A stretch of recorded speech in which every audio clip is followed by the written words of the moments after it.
خب البته وفا قرار بود که چند تا ضرب مسئله با هم دیگه کار بکنیم. بریم سراغ اولین ضرب مسئله بدون معطلی. اولین ضرب مسئله no pain no gain.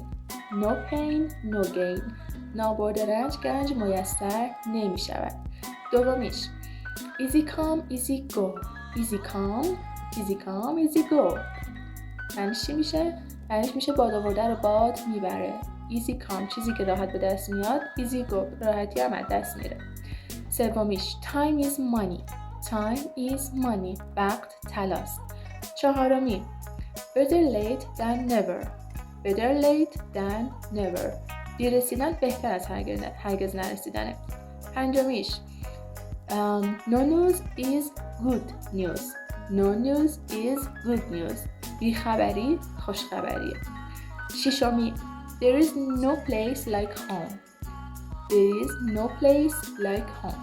خب معنی ششمی رو شما لطفاً بهم بگید ببینم چقدر بلدید.